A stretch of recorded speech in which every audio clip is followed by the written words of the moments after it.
नमस्कार प्रिय दर्शकों, हाजिर हूं मैं बुध राशि परिवर्तन प्रभाव को लेकर 22 अगस्त 2026 शनिवार शाम 7:32 पर युवराज अपनी वर्तमान कर्क राशि से निकलकर सूर्य की राशि सिंह राशि में प्रवेश करने जा रहे हैं, जहां की 7 सितंबर दोपहर 1:55 तक यानी कुल 16 दिन बुध सिंह में रहेंगे और इसके पश्चात अपनी उच्च राशि कन्या में प्रवेश कर जाएंगे। इस दौरान बुध सिंह में अकेले नहीं रहेंगे। सूर्य अपनी राशि में पहले ही पहुंच चुके हैं और केतु भी, यानी 22 अगस्त से 7 सितंबर तक सिंह राशि में 3 ग्रहों की युति रहेगी। सूर्य और बुध एक राशि में आते ही बुधादित्य योग बनाते हैं और इस बार यह योग सूर्य की अपनी ही राशि में बन रहा है। बुध इस पूरे प्रवास में अस्त रहेंगे। 14 अगस्त की रात से वो सूर्य के निकट चल रहे हैं और अस्त से बाहर वो 13 सितंबर की शाम को निकलेंगे। तब तक वो कन्या में पहुंच चुके होंगे।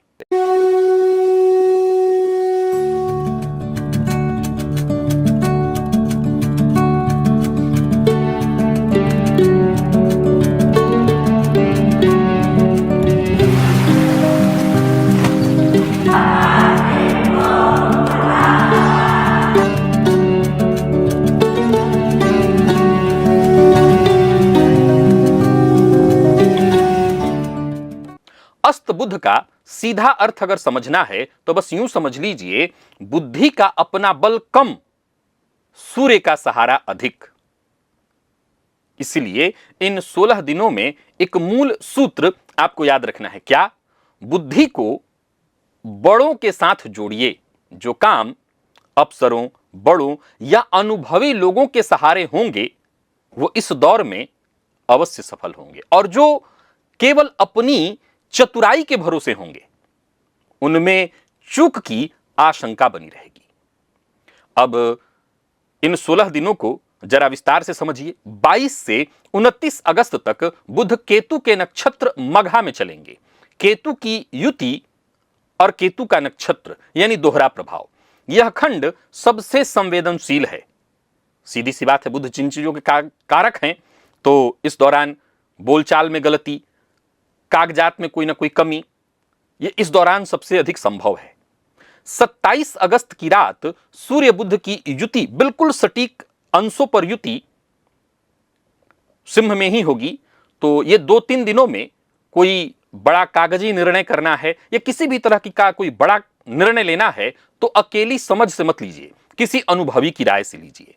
5 सितंबर से बुध सूर्य के नक्षत्र उत्तरा फाल्गुनी में चलेंगे और 7 सितंबर सोमवार की दोपहर वो अपनी उच्च राशि कन्या में प्रवेश कर जाएंगे। प्रिय दर्शकों, आइए चर्चा प्रारंभ करते हैं मेष से लेकर के मीन राशि पर्यंत प्रत्येक राशि के जातकों के लिए कैसा रहने वाला है बुध का यह गोचर। आइए जान लेते हैं यह राशिफल मैं आपको आपके चंद्र राशि के आधार पर बताने जा रहा हूं। सबसे पहली राशि मेष है।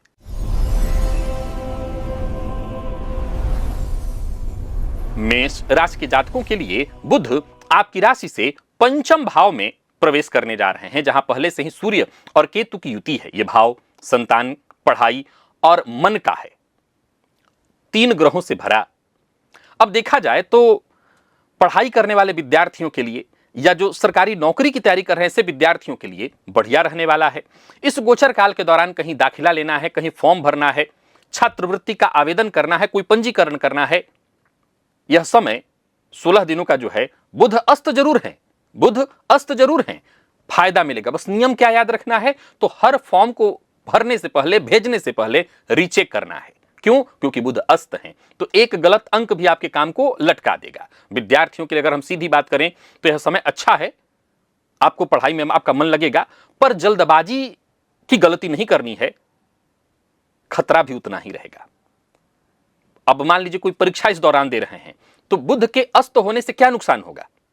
यही नुकसान होगा कि आपको लगेगा, आपकी बुद्धि को लगेगा, आपको लगेगा कि बिल्कुल मैंने सही जवाब दिया है। आपका दिमाग बार बार कहता रहेगा सही जवाब, यहीं पर चूक हो जाएगी। सो क्या करना है, आदत डाल लेनी है कि जब तक यह समय, इस दौरान अगर कोई परीक्षा है तो जांचने की, यानी बार बार उस जवाब को जांचते रहिए कि मैंने जो कहा, मैंने जो बोला, मैंने जो लिखा वो सही है। यही आदत आपकी परीक्षा में काम आने वाली है। बच्चों की बात, अगर घर में बच्चे हैं तो उनकी बात बैठ करके सुनिए। इस समय उन्हें डांटिए मत। प्रेम संबंध में अगर देखा जाए तो संभल करके जरा रहना है। मजाक का मैसेज भी गलत फहमी का कारण बन सकता है, तो सावधानी बरतनी है।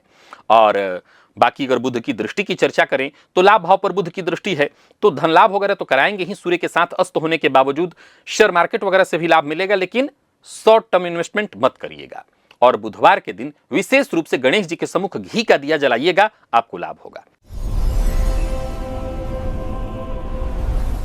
वृषभ के जातकों के लिए यह गोचर आपकी राशि से चतुर्थ में होने जा रहा है। चौथा भाव घर का, माता का, सुख का भाव है और यह आपके लिए अच्छी स्थिति है। अब देखा जाए तो जिन सरकारी कार्यों में, चाहे वो रजिस्ट्री का कार्य हो, नामांतरण, नक्शा, बिजली पानी का काम, ये सब काम बुध के यहां आने से होगा, उसमें गति आएगी। पहले ही सूर्य यहां पर हैं तो सूर्य वाले राशिफल में मैंने बताया था कि सारे काम बनेंगे। बुध के आने से ये गति और तीव्र हो जाएगी। बुध कागज के कारक हैं तो सीधा सा मतलब है कि जितने भी आपके सरकारी काम रुके हुए हैं, दाखिल खारिज का कोई काम, प्रॉपर्टी का रुका हुआ, ये सब काम आपको इस दौरान करना है। प्रॉपर्टी से संबंधित जितने काम है सब कर डालिए। कागजी जो कार्रवाई है सब कर डालिए। किसी भी तरह के कागजात पर हस्ताक्षर से पहले अगर उसको आप स्वयं समझ पा रहे हो कि इसमें क्या लिखा है तो ठीक, नहीं किसी जानकार से पढ़वाइए। अस्त बुध में याद रखिएगा, यह आदत अगर आपने अपना ली तो किसी बड़े नुकसान से बच जाएंगे। प्रॉपर्टी का कोई सौदा चल रहा है तो कागज की तिहरी जांच, एक दो नहीं 3 बार जांच, मालिकाना, बकाया, नक्शा, उसके बाद ही आगे बढ़िए। माता के पास बैठिए, उनकी बात सुनिए। घर की आधी समस्या, घर का तनाव आधा ऐसे ही दूर हो जाएगा। गाड़ी का कागज, बीमा, प्रदूषण, लाइसेंस, यानी कुल मिलाकर के कागजी कार्रवाई करिए। ये 16 दिन इसी में आपको निकालना चाहिए। और बाकी देखा जाए तो व्यापारियों के लिए अच्छा रहने वाला है गोचर। दांपत्य जीवन, प्रेम संबंध के मामले में लगभग ठीक है, लगभग, बहुत अच्छा नहीं कहूंगा लेकिन लगभग ठीक है। और बुधवार के दिन अगर गणेश जी को इलायची अर्पित करें आप, 3, 5, 7 इलायची, हरी इलायची, तो बहुत लाभ होगा।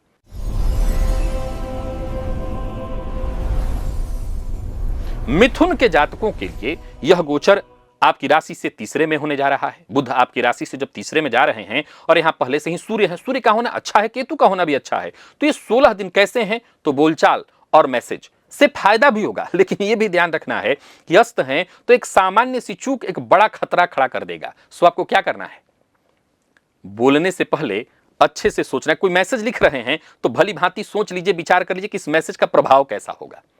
कोई भी मैसेज, ईमेल, चिट्ठी, हालांकि आजकल चिट्ठी कौन भेजता है, मेल या मैसेज, तो भेजने से पहले खुद 2 बार पढ़िए। गुस्से या जल्दबाजी में कोई भी जवाब किसी को मत दीजिए। भाई बहन, पड़ोसी, इनसे गलतफहमी उत्पन्न हो सकती है मैसेज के कारण, तो बातचीत जरा सोच समझ करके करिए। आमने सामने बैठ करके इस समय कोई मसला सुलझाइए। और एक और बात, सूर्य बुध का बल यहां पर बहुत अच्छा मिलेगा। सो जो भी आपके जरूरी काम है, जो दौड़ धूप से बन सकते हैं, वो सारे काम आपके बनेंगे। सरकारी फाइल, आवेदन, फॉर्म, हर काम इस समय आपका बनने वाला है। सरकारी नौकरी की तैयारी कर रहे हैं, बहुत अच्छा रहने वाला है। बैंकिंग इत्यादि की तैयारी कर रहे हैं, बहुत अच्छा रहने वाला है। यात्रा आपके लिए लाभप्रद रहने वाली है। तो कुल मिलाकर के देखा जाए तो यह गोचर ठीक है, बस थोड़ी सावधानी की मांग कर रहा है। अभी देखा जाए तो मंगल आपकी राशि पर संचरण कर रहे हैं और यहां भी इतना ही है कि पेशेंस बनाए रखेंगे तो फायदा मिलेगा। 22 अगस्त से 2 सितंबर के दौरान आपको थोड़ी और सावधानी बरतनी है और इस गोचर से फायदा लेने के लिए ओम गंग गणपतये नमः इस मंत्र का नियम से 108 बार जप करना है ताकि लाभ मिलता रहे। कर्क के जातकों के लिए यह गोचर आपकी राशि से दूसरे में है और यह विचारणीय है। क्यों? क्योंकि बुध आपके द्वादशपति बनकर के धन भाव में जाएंगे, तृतीय पति भी होंगे लेकिन धन भाव में जा रहे हैं। कई मामलों में बहुत अच्छा है, कई मामलों में नुकसानदेह है। दूसरे भाव का बुध हिसाब किताब के मामले में तो बहुत अच्छा है, रुका पैसा भी निकलवा करके देता है, बोलचाल से सारे काम बन जाते हैं। विनम्रता पूर्वक अगर व्यवहार किया जाए तो आपके सारे काम बनेंगे। लेकिन जो पैसा आएगा, याद से समझ लीजिए, जो पैसा आएगा जिस तीव्र गति से आएगा उसी तीव्र गति से निकल जाएगा। पैसे बचा नहीं पाएंगे आप। अच्छी बात क्या है, कहीं पैसा फंसा हुआ है तो उसको वापस पाने के लिए वसूली जो शब्द इस्तेमाल करते हैं बहुत अच्छा रहने वाला है। तो आमदनी और खर्च इसका हिसाब जितना आप कागज पर नोट करके रखेंगे उतना अच्छा। व्यवस्थित काम करिए, छोटा काम उतना ही समय, बड़ा काम उतना समय, तो सब कुछ निर्धारित करिए। एक और बात, इस समय देवगुरु बृहस्पति आपकी राशि पर हैं, 31 अक्टूबर बहुत समय है आपके लिए। इस दौरान कोई बड़ा निर्णय इत्यादि लेना है तो कहीं कोई सही जानकार की राय लेकर के अगर आप निर्णय लेते हैं तो और अच्छा होगा आपके लिए। बैंक या ऑनलाइन भुगतान, विशेष करके ऑनलाइन भुगतान में अस्त बुध के मामले में बहुत सावधानी बरतें, क्योंकि देखिए बुध जो है 12वें के स्वामी होकर के 12वां भाव नुकसान हानि का भी है, फ्रॉड का भी है, और उसके स्वामी जाकर के धन भाव में बैठे हैं, तो ये ऑनलाइन फ्रॉड के शिकार आप इस दौरान सबसे ज्यादा हो सकते हैं, क्योंकि ध्यान से देखें तो अष्टम का राहु है, फ्रॉड का शिकार बना देगा। तो इस दौरान आपको बहुत सजग रहना है, किसी को अपना एटीएम वगैरह न देना, किसी को अपने पासबुक वगैरह के बारे में बताना, इन सब चीजों को जितना हो सके छुपा करके रखिए। और खान पान बहुत नियंत्रित रखिए, मद्यपान मांसाहार से दूरी बना करके रखिए। ओम नमो भगवते वासुदेवाय इस मंत्र का जप 108 बार करिए तो उससे आपको विशेष फायदा मिलेगा।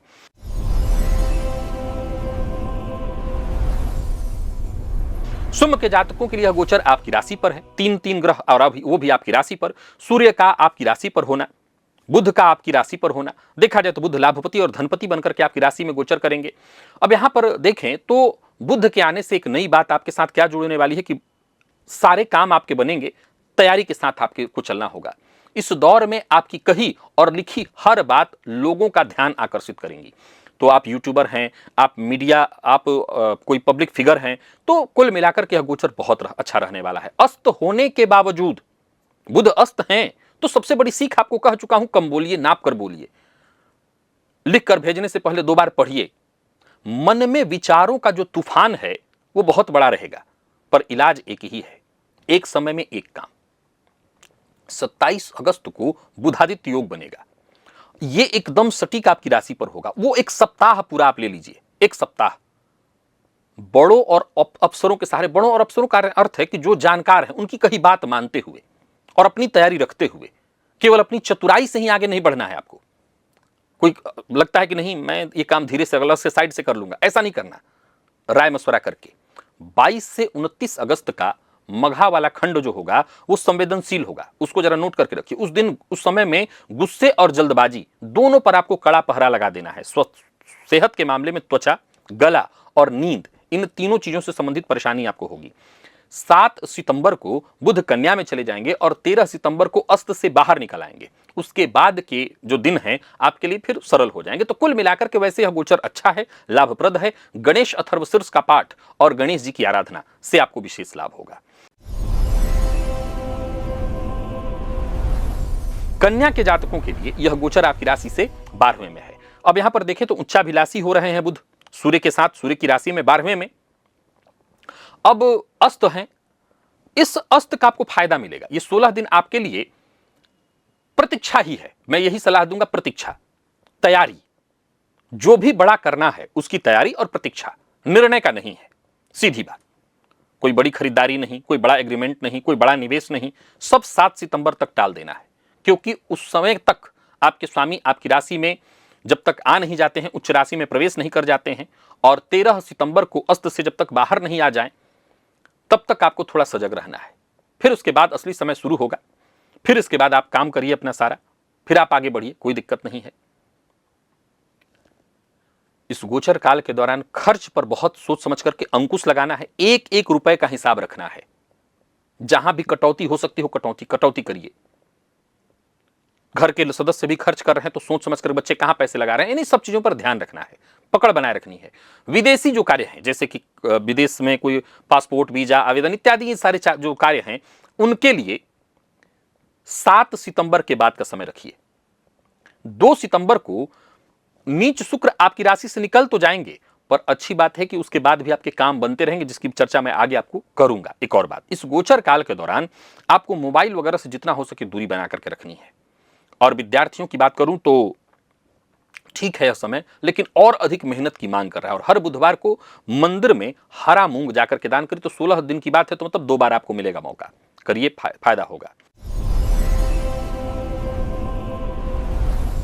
तुला के जातकों के लिए यह गोचर आपकी राशि से लाभ में है। अब सीधी सी बात है कि बुध आपके लिए भाग्यपति और साथ ही साथ व्ययपति बनकर के लाभ में जा रहे हैं। सूर्य और केतु वहां पहले से हैं, तो लाभ भाव आपका सक्रिय है, उसमें तो कहीं कोई दो मत नहीं, क्योंकि सूर्य का वहां स्वराशिस्थ होना बहुत फायदा मिलता है, सरकारी लाभ की बात और बेहतर हो जाती है। बुध के आ जाने से कागज का और बल जुड़ेगा। कागज का बल यहां पर यह है कि जो काम आपके रुके हुए थे कि नहीं फलाना कागज आपके पास कम है, फलानी कोई परिस्थिति गड़बड़ है, वो सब आपके होंगे, रुके हुए पैसे आने लगेंगे। और इस गोचर काल के दौरान किसी से बातचीत करनी है, किसी से मुलाकात करनी है, कोई प्रॉपर्टी खरीदनी है, सब कुछ अच्छा है। 11वें भाव का बुध बातचीत से पैसा निकलवाता है। नौकरी में इंक्रीमेंट, बकाया कोई पैसा है उसका आपको प्राप्त हो जाना, अधूरी फाइलें जो पड़ी हुई थी, लटकी हुई थी, वो सारे काम बनेंगे आपके। मित्रों, पुराने परिचितों से इस दौर में और अपने संबंध मजबूत करिए। तो कुल मिलाकर के देखा जाए तो यह गोचर अच्छा है, पर शॉर्टकट से लाभ के चक्कर में मत जाइएगा। मैं फिर दोहरा रहा हूं, इनकम अच्छी होने वाली है, पैसा खूब आने वाला है, पर शॉर्टकट के चक्कर में मत जाइएगा। कोई ऐसा प्रभाव आपको मिलने वाला है जो लगेगा कि तो रातों रात जबरदस्त फायदा है, रुकिए, रुक करके जांच करिए। बाकी देखा जाए तो कर्म भाव में उच्च के गुरु हंस महापुरुष योग का निर्माण कर रहे हैं। काम के स्थान पर तो आपकी मजबूती सिंह की तरह होने वाली है, तो बहुत अच्छा है। हर बुधवार को गणेश जी को 5 दूर्बा अर्पित करिए, थोड़ा गुड़ अर्पित करिए, यह गोचर अच्छा रहेगा आपके लिए। वृश्चिक के जातकों के लिए बुध आपके कर्म भाव में जा रहे हैं, जहां सूर्य और केतु पहले से होंगे। काम की जगह पर सूर्य ने जो पहचान का दौर शुरू किया, बुध अब उसमें और फायदा देंगे, योजना का बल मिलेगा। सूर्य के आगमन से तो फायदा मिल ही रहा था, दिग्बली सूर्य, अब यहां पर बुध के आ जाने से और फायदा। हालांकि मैं बता दूं कि आपके लिए बुध कोई कारक ग्रह नहीं है, पर अस्त होने से एक फायदा आपको मिलेगा कि बुध जो अष्टमपति बनकर के आपके दशम में जा रहे हैं, इससे जो नुकसान हो सकता है वो नहीं होगा, क्योंकि फल सूर्य के माध्यम से मिलने वाला है। फलतः कार्यक्षेत्र में आपकी रिपोर्ट, आपकी फाइल, आपका हिसाब, यही आपकी पहचान बनने वाली है। याद रखिए, मैं ये नहीं कहना चाहता कि यहां भाग्य भरोसे कुछ होगा, जो भी होगा आपके पुरुषार्थ से होगा। और इस गोचर काल के दौरान चूंकि छोटी मोटी बाधाएं परेशानियां आ सकती हैं, तो उसका एक ही तरीका है कि तैयारी मजबूत रखिए। तैयारी जितनी मजबूत रहेगी सब ठीक रहेगा, कोई दिक्कत नहीं होगी। सरकारी नौकरी करने वालों के लिए यह बढ़िया है, सूर्य का बल तो मिल ही रहा है। सरकारी काम जो भी आपके रुके हुए थे, कोई आवेदन इत्यादि, बहुत बढ़िया। सरकारी नौकरी की तैयारी कर रहे विद्यार्थियों के लिए बहुत अच्छा रहने वाला है। और बाकी जो लोग कार्य क्षेत्र में है, प्राइवेट सेक्टर, सरकारी नौकरी, बहुत बढ़िया रहने वाला है। राजनीति के क्षेत्र वालों के लिए बढ़िया है। बस यही है कि सोच समझ करके बोलिएगा। बुध अस्त है, पता चला आपने बोला कुछ और, अर्थ निकल जाएगा कुछ और, तो सोच समझ करके बोलिएगा। टेंडर वगैरह भरने के लिए अच्छा है, बहुत सोच समझ करके अंकों को भरना सही रहेगा, नहीं तो वहां भी गलती हो सकती है।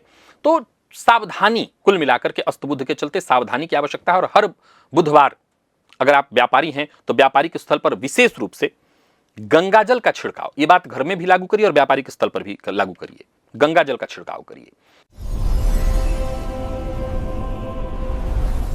धनु राशि वालों के लिए बुध का यह गोचर आपकी राशि से भाग्य में होने जा रहा है, जहां सूर्य केतु का पहले से होना। अब देखा जाए तो बुध का यहां पर आना, और वो भी 2 केंद्रों के स्वामी होकर के आना, बड़ा महत्वपूर्ण हो जाएगा आपके लिए। पिता के स्वास्थ्य का पूरा ध्यान दीजिएगा। पिता तथा गुरुजनों से किसी विशेष विषय पर परामर्श तो लीजिए, पर बहस मत करिए। धर्म, परंपरा या बड़ों की बात पर तर्क मन में हो चलेगा, उसको भीतर रखिए, चलेगा। जीता हुआ तर्क भी, मान लीजिए आप अपने गुरुजनों से, बड़ों से किसी बात पर जीत जाते हैं, हार जाएंगे आप, तो आपको यही ध्यान रखना है। विद्यार्थियों के लिए बहुत अच्छा रहने वाला है। उच्च शिक्षा ग्रहण करने वालों के लिए बहुत अच्छा है। बाहर जाकर के जो लोग उच्च शिक्षा ग्रहण करना चाहते हैं उनके लिए बहुत अच्छा है। किसी विश्वविद्यालय में जाना चाहते हैं, फॉर्म भरना, छात्रवृत्ति, कोई विदेश का आवेदन, यानी इन सभी मामलों में यह गोचर बहुत अच्छा है। यात्रा वगैरह के लिए बहुत अच्छा रहने वाला है, तो कहीं कोई दिक्कत नहीं। यात्रा अगर कर रहे हैं तो थोड़ी सावधानी बरतिएगा। मंगल इस समय आपकी राशि से सप्तम में संचरण कर रहे हैं, तो राशि से सप्तम में मंगल की दृष्टि आपके व्यक्तित्व पर पड़ रही है। तो मंगल क्या करते हैं, पेशेंस की कमी कर देते हैं, धैर्य की कमी कर देते हैं। तो आपको धैर्य बना करके काम करना है, बहस विवाद से बचना है। विवाह की बातचीत वगैरह करनी है तो 2 से 18 सितंबर के दौरान, यानी कुल मिलाकर के गोचर ठीक है, फायदा देगा। सावधानी की आवश्यकता है। 16 दिन अगर आप चाहें और अच्छा रहे तो बुधवार के दिन हरी सब्जी का दान करिए। 16 दिन में 2 बुधवार आएंगे, कर दीजिएगा।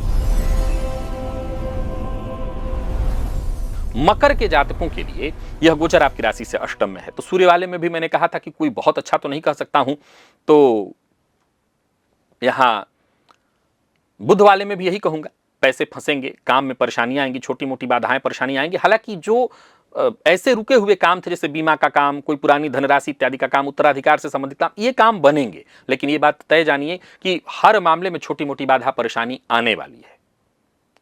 अष्टम का बुध जो है परेशानियां लाएगा, स्वास्थ्य में भी छोटी मोटी बाधाएं परेशानियां लाने वाला है। इस दौरान कोई ऐसा नोटिस इत्यादि आ सकता है आपको जिसको लेकर के आप मानसिक रूप से परेशान रहेंगे। कोई पैसा सरकारी भुगतान करना है तो इंतजार मत करिएगा, समय रहते भुगतान कर दीजिएगा। ससुराल पक्ष से जितना हो सके अपना व्यवहार मधुर बनाए रखिए, पारदर्शिता के साथ रखिए। किसी को धन उधार देना लेना बिल्कुल ठीक नहीं है। विरोधी आपके इस समय मजबूत होना चाहेंगे, लेकिन गुरु का एक बल आपको मिल रहा है जो हंस महापुरुषों का निर्माण करके और बुध के नक्षत्र में आ जाने से गुरु का जो बल मिलेगा ये आपको बहुत सुरक्षा देगा। जीवन साथी की सलाह मानिए तो ये आपके लिए सबसे बड़ी राहत की बात होगी। स्वास्थ्य के मामले में पेट, त्वचा इत्यादि का ख्याल रखिएगा और हर बुधवार किसी गौशाला में हरा चारा दान करिए, गाय को अपने हाथों खिलाइए। कुंभ के जातकों के लिए यह गोचर आपकी राशि से 7वें भाव में है। तीन ग्रह सप्तम में बैठ करके लग्नगत राहु पर दृष्टि डालेंगे। अब सीधी सी बात है कि इन सब की दृष्टि जब आपकी राशि पर होगी जहां पहले से राहु हैं, तो यहां दाम्पत्य जीवन के मामले में कुछ बातें हैं। जीवन साथी के साथ थोड़ा संबंध मधुर रखना होगा, जीवन साथी के स्वास्थ्य का ख्याल रखना होगा। बुध के आने से एक परत और जुड़ जाएगी कि अब गलतफहमी का जो रास्ता है वो शब्द और मैसेज दोनों के माध्यम से होगा। तो अपने जीवन साथी से भी बातचीत कर रहे हैं तो सोच समझ करके बोलिए, कोई मैसेज इत्यादि दे रहे हैं तो सोच समझ करके बोलिए। जीवन साथी से कोई भी बड़ी या भावुक बात मैसेज के द्वारा नहीं करना है, आमने सामने बैठ करके करना है। 22 से 29 अगस्त जब बुध केतु के नक्षत्र में रहेंगे और 27 को सूर्य बुध की युति, ये दोनों ही ऐसे जगह हैं जहां रिश्ते के लिए सबसे संवेदनशील समय होगा। उन दिनों में पुरानी बातें बिल्कुल मत छेड़िएगा। जो पहले चुप हो जाए जीत उसी की, इस नियम को याद रखिएगा। बस समझ लीजिए कि यही आपके लिए जरूरी है कि पार्टनर के साथ ये बात जीवन साथी के साथ भी लागू रखिए और पार्टनरशिप में भी लागू रखिए। कोई नया एग्रीमेंट नहीं करना है, कोई नया शर्त, कोई नया हस्ताक्षर इत्यादि नहीं करना है। सब 7 सितंबर के बाद, अभी केवल बातचीत कर सकते हैं सामने वाले पक्ष से। यानी अगर आप ऐसा कोई काम करते हैं जहां ग्राहक अधिकारी इत्यादि से बातचीत करें तो हो सकता है लोग आपका विरोध करेंगे। विनम्र होकर के चुपचाप सह करके निकल जाइए, समय काट लीजिए। मन की बेचैनी को भीतर रखिए, बाहर मत निकालिए। उपाय के तौर पर गणेश जी का दर्शन करिए, गणेश जी को दुर्वार्पित करिए। और अविवाहित हैं तो विवाह की चर्चा इस समय कर सकते हैं, लेकिन स्वीकार करने के लिए समय ठीक नहीं है। और मीन के जातकों की बात करें तो यह गोचर आपकी राशि से षष्ठ में होने जा रहा है। षष्ठ के सूर्य की चर्चा मैंने अच्छी की थी। विरोधियों और रोग को दबाए हुए रहेंगे। बुध अस्त होकर के भी आपके लिए ठीक है, यानी जीत उन मोर्चे पर, वहां पर बुध के आ जाने से अब आप हर जगह मजबूत होंगे, कागजी तौर पर मजबूत होंगे। कोई केस इत्यादि चल रहा है, कोई विभागीय जांच इत्यादि आपकी चल रही है, इन 16 दिनों में समझ लीजिए आपकी फाइल भी मजबूत होगी और हर तरह के प्रमाण से आप संपन्न हर जंग जीतेंगे।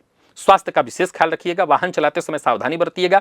कर्ज वालों के लिए भी यह समय बहुत अच्छा है। बुध के आ जाने से आप अपने किसी वकील वगैरह से राय मशवरा करके, अगर लोन बहुत ज्यादा हो गया और उसका जो क्या होता है कई बार ब्याज में कटौती बैंक से करानी होती, तो इसके लिए आपको जरूर विचार करना चाहिए। इलाज, रोग अगर है कोई तो इलाज में कोई लापरवाही नहीं होनी चाहिए। और कार्यक्षेत्र में क्या होगा, जो विरोधी होंगे वो कहीं ना कहीं इस दौरान आपके पीछे लगे रहेंगे, पर आप अपनी चतुराई से हर किसी को पार करते जाइए। बाकी देखा जाए तो इस समय वक्री शनि आपकी राशि पर संचरण कर रहे हैं, पर ठीक है, देवगुरु बृहस्पति जो आपकी राशि से पंचम है वो काफी हद तक आपको राहत दे रहे हैं, तो घबराने की कोई आवश्यकता नहीं। बुधवार के दिन गरीब बच्चों में पेंसिल, पेन वगैरह बांटिए। एक बुधवार या 2 बुधवार जो आपसे हो सके, फायदा आपको मिलेगा। तो प्रिय दर्शकों, ये था मेष से लेकर के मीन राशि पर्यंत प्रत्येक राशि के जातकों के लिए बुध राशि परिवर्तन का प्रभाव। आज के लिए बस इतना ही, इजाजत दीजिए, पुनः मुलाकात होगी। तब तक के लिए नमस्कार।